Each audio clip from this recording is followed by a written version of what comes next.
पंचस्वाचार्याणां पंचमुखाचार्याणां पादं वेदोत्तमंत्र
चलनगर्णकं चञ्चलाभ्यगं शरणशोभितं सन्द्रसूडिनं कुगसगोदरं कुञ्जराननं गिरिसुधात्मजं देवमाश्रये गणपतिं भजे गणनायकं भजे गणपतिं भजे गणनायकं भजे हरि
ஸ்ரீ வரதராஜ விநாயகர் பெருமான் மெது மெதுவாக வாயு கோபுரத்தினூடாக எழுந்தருளி வருகிறார்.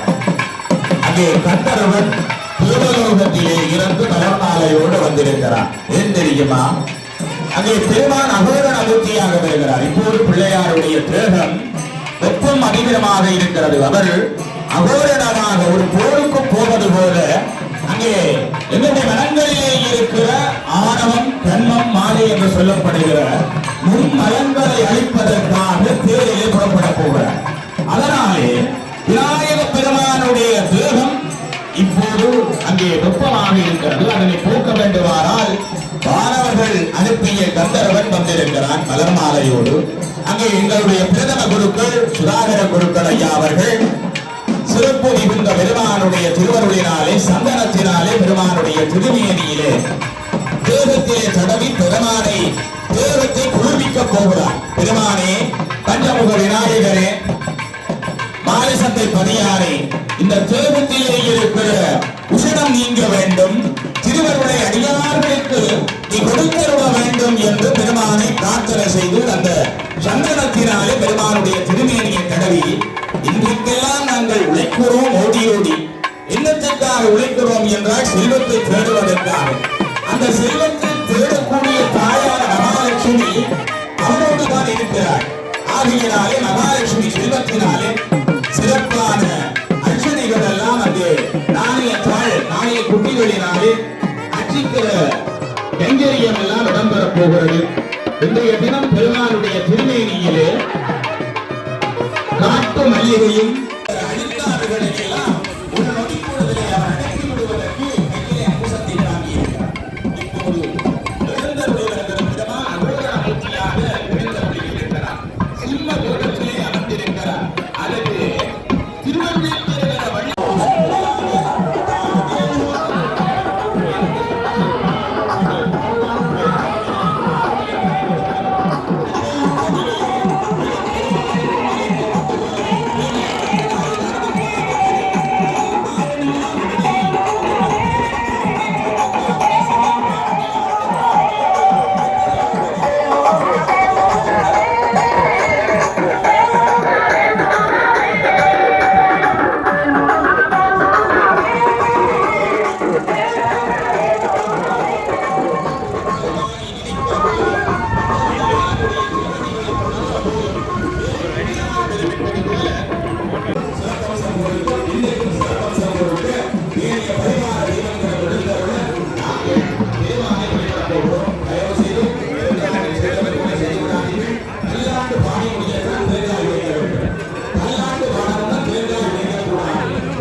இந்த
கடைபிடிக்க வேண்டும். எந்த ஆலயத்திலே போனாலும் பெண்கள் தோன்றாலை 2 சமமாக உடைத்து வைக்க வேண்டும்.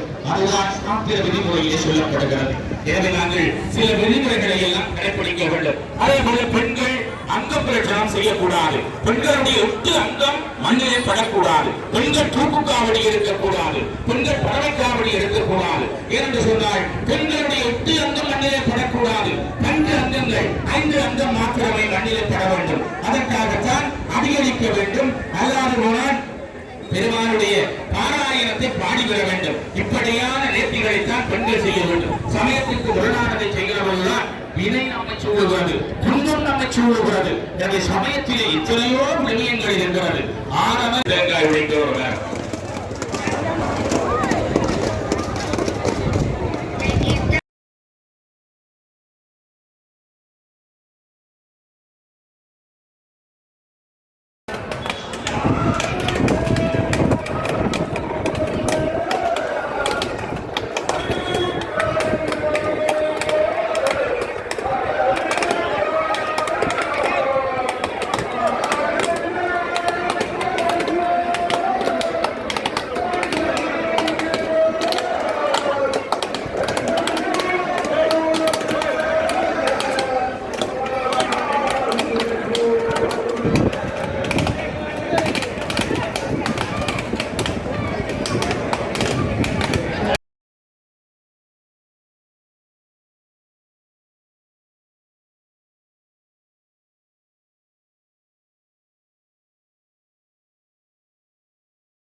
ஆதி அந்தம் இல்லாத கலம்பெரும் ஜோதி என்று நம்முடைய மணிவாசக பெருமான் திருவாசகத்திலே சொல்லுகிறார். எம்பெருமான் ஆதி அந்தம் இல்லா இளம்பெரும் ஜோதி, திருவருளே இல்லாத ஆதியுமில்லை தொடக்கமில்லை முடிவுமில்லாதவன் இறைவன். எனவே எப்படியாக இருக்கக்கூடிய தலத்திலே தயவு செய்து சமய ஒழுக்க விழுமியங்களை பறைசாற்றுகிற அம்மன் இந்த அன்னை அம்மன். இந்த தேர்வடம் பிடிக்கிற ஆண்கள் எல்லாம் மேலத்தையோடு நிற்பது ஆகாது. எனவே சைவ சமயத்திலே படம் பிடிப்பார், வானுலகத்திலே உடம்பிடிப்பார் என்று நம் சமயம் சொல்கிறார். எனவே அதே போல பெண்கள் எல்லாம் தலைவிரி கோலமாக பல ஆலயங்களிலே இதை விடுப்பதுண்டு. பெரும்பெரும் தலங்களிலும் அடிக்கடி சொல்லுவதுண்டு. தலைவிரி கோலம் என்பது ஒரு சபையிலே ஒரு பெண் தலைவிரித்தால் அது அபசகுணம். எனவே பெண்கள் எல்லாம் தலைகளை வாரி முடிந்து நம் நாட்டு கலாச்சாரம், நம் நாட்டு மண்ணிலே நாங்கள் கால் பதித்து விட்டோம் என்றால் எங்கள் நாட்டினுடைய கலாச்சாரம், எங்கள் மண்ணினுடைய கலாச்சாரம், ஈழத்தினுடைய கலாச்சாரத்தை நாங்கள் பின்பற்ற வேண்டும். எனவே எல்லோரும் பெண்கள் தலைவிரி கோலமாக நிற்காது நாங்கள் தலைகளை பின்னி முடிந்து அழகான மலர்களை சூடி ஆலயத்திற்கு வருவது ஒரு வணக்கமாக இருக்க வேண்டும். அதே போல செருப்போடு பாதணிகளோடு நாங்கள் இந்த மண்ணில் தேரடி வீதிகளில் பாதணிகளோடு வருவது முற்றாக தடை. உங்களுக்கு தெரியும், ஈழத்தில் இருக்கக்கூடிய தலங்களில் நல்லூர் அலங்கார கந்தருடைய தலத்திலே எத்தனை மைல் தூரத்துக்கு அப்பாலே தான் பாதணி கலட்டி விட்டு செல்ல வேண்டும். யாரும் நான் பாதணியோடு போக போகிறேன் என்று எவர்களையும் செல்ல முடியாது. அதே போல ஆலய உட்பிரகாரத்திலே செல்கிற போதும் ஆண்கள் எந்த ஒரு பெரிய நாட்டினுடைய தலைவராக இருந்தாலும் மேலங்கி கலக்கித்தான் நல்லூர் வலப்பக்கத்திலும் பெண்கள் இடப்பக்கத்திலும் தேரனுடைய வடம் பிடிக்க வேண்டும். அதனாலேதான் உமாதேவியாருக்கு சிவபெருமான் இடப்பாகத்தை கொடுத்து அர்த்தநாரீஸ்வரராக கொடுத்தார். பெண்ணுக்கும் இந்த உலகத்திலே சரிசமம் இருக்கிறது என்பதை பாரதி சொல்லி இருக்கிறான். எனவே பெண் பாரதி கண்ட புதுமை பெண்ணாக இந்த காலத்திலே பெண்கள் தனித்துவமாக குடும்ப பொறுப்பை ஏற்கிற ஒரு தாற்பயம் இருக்கிறது. எனவே பெண்களும் சேர்ந்து வடம் பிடித்துக் கொள்ளுங்கள்.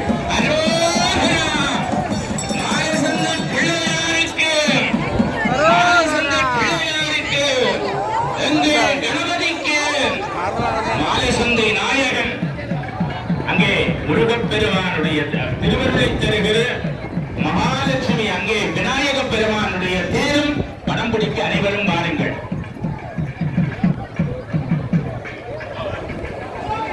அங்கே ஒட்டி கொம்புடைய தந்தத்தின் ஒருமுகத்து நாயகன் பிள்ளையார் முதலிலே போக வேண்டும். அதற்கு பின்னர் தான் நட்டிய ரதம் அசைய வேண்டும். முதலிலே ஒருமுக நாயகனாக இருக்கிற தும்பிக்கையானுடைய ரதம் புறப்பட வேண்டும். இப்போது ஒருவருடைய பணப்பை கண்டெடுக்கப்பட்டிருக்கிறது. ஒருவருடைய பணப்பை கண்டெடுக்கப்பட்டிருக்கிறது. தயவு செய்து உங்களுடைய பேஸ் இருக்கிறதா என்பதை பாருங்கள். தயவு செய்து ஒரு பிரவுன் கலர் பேஸ் கண்டெடுக்க கண்டெடுக்கப்பட்டிருக்கிறது.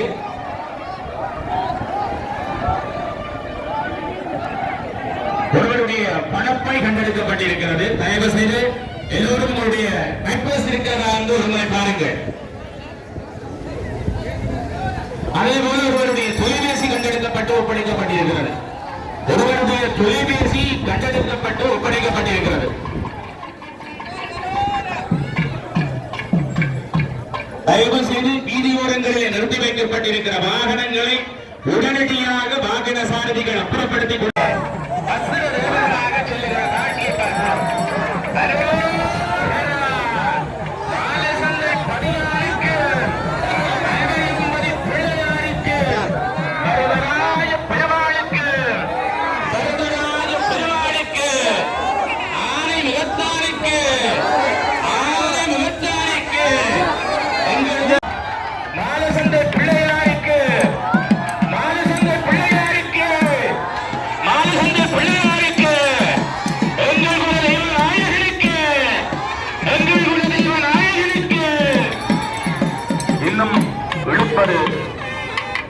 இன்னும் சேருங்கள். எவ்வளவு பேர் பார்த்துக் கொண்டிருக்கிறீர்கள். சேர்ந்து எடுக்க வேண்டும். தேர் எடுப்பது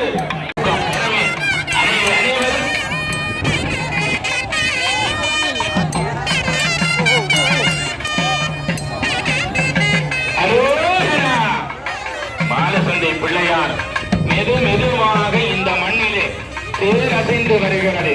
தேருடன் தயவு செய்து ஆலய வீதிக்குள்ளே வாருங்கள். அந்த பகுதியிலே இருக்கிற வடக்கையை மெது மெதுவாக கொண்டு வாருங்கள்.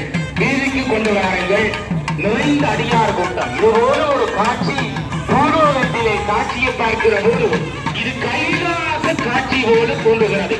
மானசந்தையிலே இந்த ஆண்டு திருமணவர்கள் இத்தனை அடியார்கள் வைத்திருக்கிறார்களே என்பது முழந்தாள் நிலத்திலே முட்டி எங்களுடைய சிரசு நிலத்திலே மண்ணை தொட்டு வணங்க வேண்டும். அதுதான் அடியளித்தல்.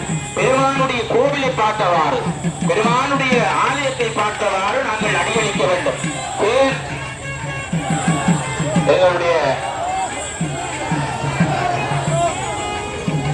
எங்களுடைய பாடசாலையினுடைய ஓய்வு பெற்ற ஆசிரியர் அனந்தீஸ்வரன் ஆசிரியருடைய அந்த பணப்பை என்பது அவருடைய கையில் ஒப்படைக்கப்பட்டிருக்கிறது.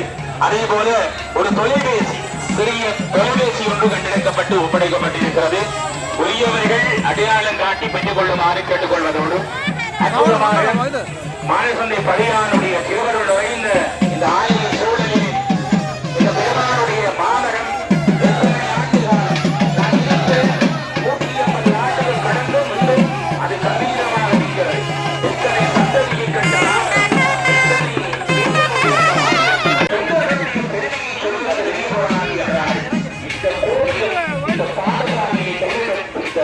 ஆசிரியர்களையும் மாணவர்களையும்